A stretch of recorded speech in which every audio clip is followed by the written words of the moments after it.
Oke, muda kaya karya ya. Jadi anak muda Hmm. itu harus jadi orang yang kaya dan bukan hanya orang yang kaya secara materi, tapi kaya dalam karya, dalam Hmm. membuat hal-hal yang bisa bermanfaat bagi banyak orang. Jadi Coach Advan adalah penulis 3 buku. Buku pertama adalah Be a Passionpreneur. Terus yang kedua Dream Come True, dan yang ketiga Bahagia Bekerja, Bekerja Bahagia. Nah, Coach Evan juga dulu pernah menjadi seorang coach di acara Impossible di salah satu televisi swasta. Terus juga beliau pernah menjadi aktor, membintangi beberapa film dan sinetron. Keren juga ya. Terus beliau juga mempunyai restoran dimsum yang mudah-mudahan sampai saat ini ya.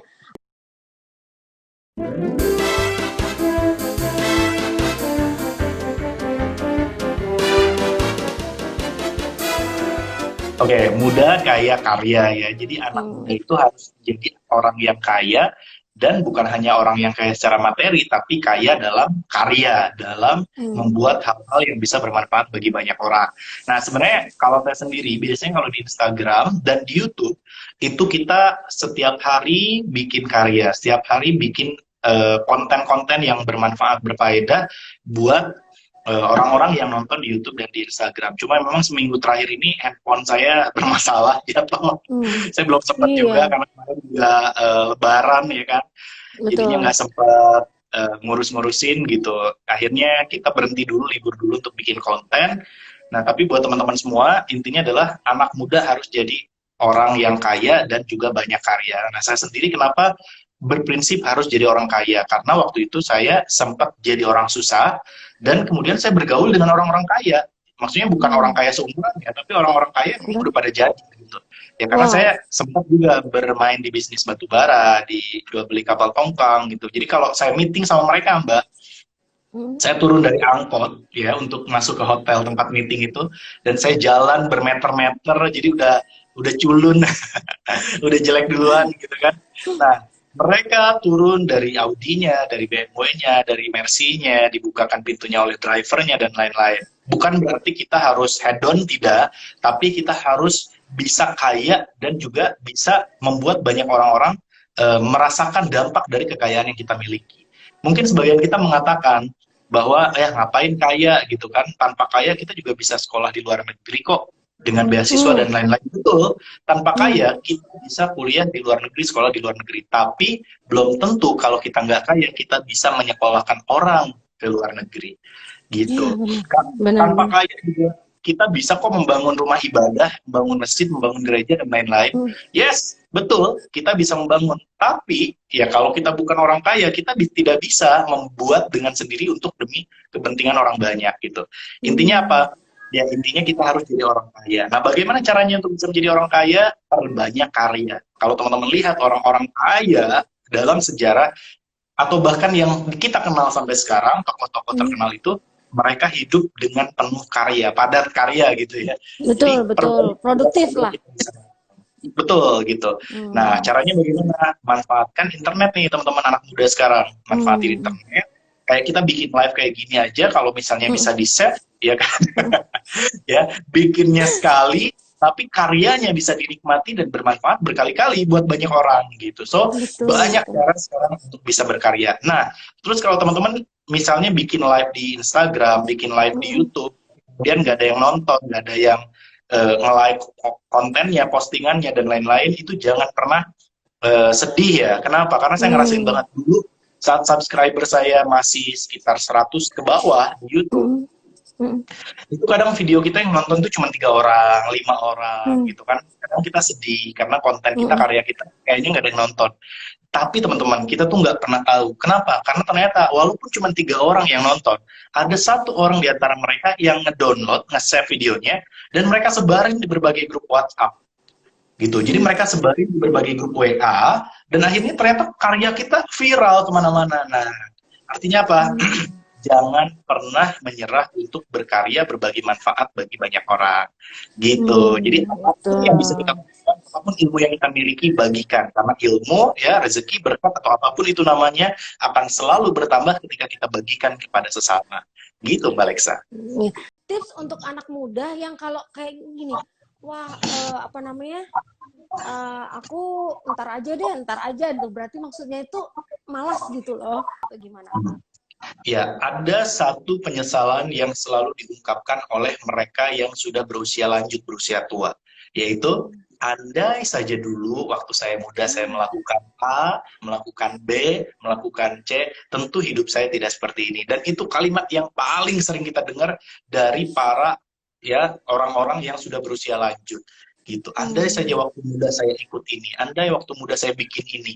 Nah, jangan Mm-mm. sampai ada ya kita semua menjadi orang tua berikutnya yang akan menyesali waktu mudanya untuk tidak dimanfaatkan seefektif dan seefisien mungkin gitu Mbak Alexa. Jadi Betul, jangan sampai betul. kita menyesal di ujung usia kita ya. Kalau Hmm. di awal kan namanya pendaftaran gitu. Kalau di awal namanya pendaftaran, di akhir namanya penyesalan. Bahagia Boleh. bekerja, bekerja bahagia tuh coach. Aku pengen Ya, tahu gitu. Mm-mm. Apa ya. sih makna Bahagia dari bekerja. buku itu? Bahagia bekerja, bekerja bahagia adalah buku ketiga saya yang saya tulis dan Mm-mm. berisikan tentang bagaimana kita menjadi orang-orang yang bahagia ketika bekerja. Kenapa? Karena gini, banyak orang yang kerja setiap hari, pergi pagi, bahkan pulang pagi ya karena lembur. Tapi kemudian mereka nggak bahagia dengan pekerjaannya.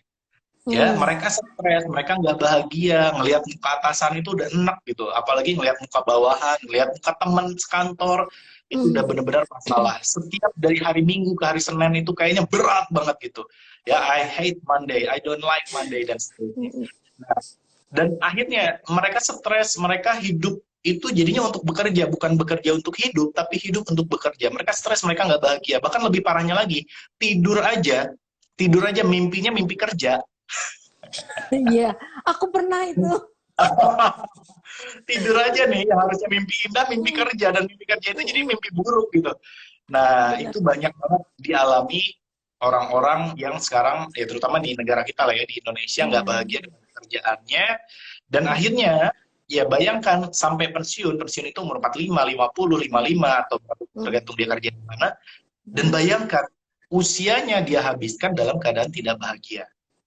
Gitu. Hmm. Nah, sehingga di buku tersebut saya memberikan sebuah formula khusus, formula spesial pakai telur untuk Bapak Hmm. Ibu teman-teman semuanya agar Mm-mm. bisa bekerja dalam keadaan bahagia. Nah, urutannya adalah bahagia bekerja, bekerja bahagia. Jadi bahagia dulu dalam keadaan bekerja, kita akan bekerja dalam keadaan yang bahagia. Bagaimana caranya? Nah, saya Oh, jelaskan oke. singkat aja bahwa Mm-mm. saya menjelaskan ada 3 jenis kebahagiaan menurut sebuah penelitian. Yang pertama Mm-mm. adalah kebahagiaan Mm-mm. fisik. Nah, Mm-mm. banyak orang mengalami kebahagiaan fisik ini. Mereka bekerja buat cari uang, cari jabatan, cari Mm-mm. mobil baru, beli rumah baru, ya, Mm-mm. cari istri baru, dan lain-lain. Pokoknya ini fisik lah, fisik gitu. Bentuknya tuh kelihatan, ada, terasa. Nah, tapi kalau Mm. orang bekerja hanya mencari uang, menunggu gaji dan sebagainya, dia ya hanya bahagia di awal bulan. Apalagi di Indonesia rata-rata para pekerja, para pegawai gajinya itu 3, 4, 5, 6, dan seterusnya. Maksudnya tanggal Mm-mm. 3, tanggal 4, tanggal 5 udah koma. Aku itu udah koma. Terus Nah, terus. akhirnya apa? Ya akhirnya nggak bahagia-bahagia gitu. Mhm. Jadi akhirnya dia kalau ada kerjaan selalu nanya, ada duitnya nggak? Nggak ada duitnya, lo aja deh yang ngerjain gitu. Akhirnya sikut kanan, sikut kiri, mencari Hmm. kebahagiaan, pengennya naik gaji terus. Ketika naik gaji pun dia bahagianya berapa lama, seminggu pun belum tentu gitu loh. Hmm. Naik jabatan pun belum tentu dia bahagia karena ya fisik gitu, kebahagiaan fisik. Jadi kayak minum air Hmm. laut, semakin kita minum bukannya ngilangin haus malah makin kering gitu tenggorokan Iya kita. betul.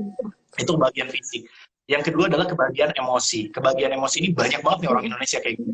Yaitu Hmm. orang yang senang dipuji, senang dihargai, senang dihormatin, senang di apalagi ya, ya dipuja, dipuji, Hmm. disanjung gitu ya. Disanjung-sanjung lah.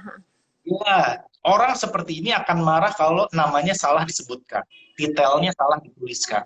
Ya, Hmm. kemudian orang seperti ini kerjanya adalah insecure karena ngerasa diri itu dimusuhin terus, ngerasa diri nggak dihargai terus dan lain-lain.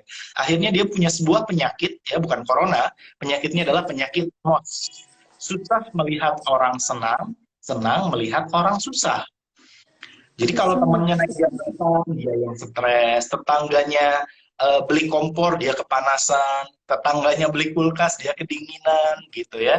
Dan tipikal orang yang smos seperti ini di kantor-kantor biasanya dia menjadi orang-orang yang kalau di kantor itu kan biasanya udah ada grup WhatsApp kan gitu. Nah, Betul. tapi kalau orang punya penyakit smos seperti ini, biasanya dia bikin grup WhatsApp baru ya, kemudian dia invite teman-teman kantornya kecuali atasannya. Nah, ini Oh, tanda-tanda semoga di tanda-tanda sini orang. nggak ada. Nah, Terus kayak gitu. Nah, itu hmm, kebahagiaan emosi. Jadi yang akhirnya kedua. kita Hmm, terus, yang kedua ya, dan hmm, seterusnya. Akhirnya kita nggak bahagia-bahagia. Yang ketiga, baru ini kebahagiaan spiritual ya, bukan ritual ya, hmm, tapi spirit dari sebuah ritual. Artinya spiritual. apa? Ya spirit apa ya? Ya merasakan apa yang dirasakan oleh orang lain, kemudian mengambil hikmah dari setiap ujian dan cobaan kehidupan. Makanya orang yang paling bahagia di dalamnya adalah mereka yang senantiasa mampu menemukan hikmah dan makna di balik setiap hal yang terjadi di dalam hidupnya, termasuk dalam hal ini pekerjaannya. Kalau misalnya ada seorang, saya sering kasih contohnya petugas jalan tol. Ya Hmm, kalau dia cuma petugas jalan tol dari awal karir sampai dia pensiun, ya dia nggak bakalan bahagia. Mungkin awalnya dia biasa senyum gitu, selamat pagi Pak, pagi Bu, ya setahun, 2 tahun, 3 tahun, 4 tahun. Karena dia betul. nggak bahagia, bayangin dia kerja kayak gitu tiap hari dengan apalagi di Jakarta dengan mobilnya yang mungkin puluhan ribu, dengan kepadatan lalu lintas, kemudian juga udara yang nggak bersih, panas segala macem, jadi dia nggak akan bahagia. Tapi coba bayangkan jika ada seorang penjaga pintu tol dan ini kisah nyata, dia Hmm, tetap tersenyum bahagia, dia udah kerja sekian belas tahun, gitu, sekian puluh tahun bahkan kalau sekarang mungkin ya, sebelum digantikan sama mesin ya. Nah, hmm, kemudian pernah tuh ada seorang pemilik majalah ya di Indonesia wawancara dia. Jadi dia tersanjung dilayani dengan baik. hmm, Kemudian ditanya dia, Pak, sudah berapa lama Bapak bekerja? Dia bilang sejak jalan tol ini dibangun, didirikan. Wow, kok bisa masih sopan, masih menghargai pelanggan, masih senyum, masih mengucapkan salam, selamat pagi, hati-hati di jalan, semoga selamat sampai tujuan. Kenapa? Dia bilang, saya hanya penjaga pintu tol, tapi saya nggak mau kalah bermanfaat dari para dokter. Maksudnya gimana? Ya, walaupun saya penjaga pintu tol, tapi saya tahu yang lewat pintu tol saya bisa jadi dokter, bisa jadi TNI, bisa jadi siapapun gitu ya, yang oke, oke. hidup untuk bermanfaatan banyak orang. Dia bilang, Hmm, kalau saya melayani dia dengan baik, si dokter itu saya berikan senyuman, dia sampai ke kantor tempat dia bekerja dalam keadaan bahagia, saya tahu di ujung sana, di tempat dia bekerja, terdapat puluhan bahkan ratusan pasien yang sedang menunggu untuk diobati oleh dokter tersebut. Jika dokternya bahagia, pasiennya akan bahagia, dan pasiennya sembuh, keluarga pasien bahagia, si dokter pun akan bahagia, dan saya yang paling bahagia. Karena dokter itu bahagia melayani pasiennya melalui pelayanan yang saya berikan kepada dokter tersebut. Begitu juga kalau yang lewat adalah guru. Begitu juga para pemuka agama, baik itu ustadz, ya, pastor, pendeta, ya, biksu, dan lain-lain. Saya selalu berusaha untuk memberikan pelayanan terbaik. Kenapa? Karena saya tidak mau kalah dekat dengan pencipta saya, dia bilang. Ya, bagi oke. saya, jalan tol ini adalah tempat saya mengabdikan diri bukan hanya untuk jasa marga, tapi juga untuk Dia Sang Maha Pemilik alam semesta raya, pemberi rezeki, pemberi berkat untuk kita semuanya. So, saya hari ini gaji tidak bertambah, tapi anak saya lulusan universitas-universitas terbaik di Indonesia. Saya tidak bayar kuliahnya sepeser pun, semuanya dibayarkan oleh beasiswa. Dan saya Hmm, percaya dibilang bahwa itu adalah gaji terbesar yang Tuhan berikan kepada saya. Dan dia bilang, gaji saya tidak bertambah, tapi anak-anak saya hari ini membelikan saya mobil, membelikan saya murah, membelikan saya mobil, rumah, ya, dan berbagai kebutuhan di dalam kehidupan saya. Dan saya percaya dia bilang, itu adalah gaji terbesar yang Tuhan berikan karena pengabdian saya, karena pelayanan saya yang saya berikan kepada manusia-manusia yang memberikan manfaat bagi sama. Nah, itulah ciri orang yang mampu mengambil hikmah di balik hikmah. setiap hal yang terjadi dalam kehidupan. Banyak Hmm, orang kerja itu ya udah yang dilihat cuma apa yang dia lihat. Dia nggak tahu bahwa hmm, di balik pekerjaannya dia bisa membangunkan rumah ibadah buat banyak orang, dia bisa hmm, membuat orang-orang makan dan minum dengan nikmat, bisa membuat orang-orang sembuh karena tanpa dia sadari dia memberi izin untuk pembangunan rumah sakit misalnya dan lain-lain. Nah, betul, hal betul. penting yang harus kita lakukan bukan hanya bekerja, ini esensi dari buku Bahagia Bekerja ya. Iya. tapi lihat seberapa manfaat diri kita di balik pekerjaan kita.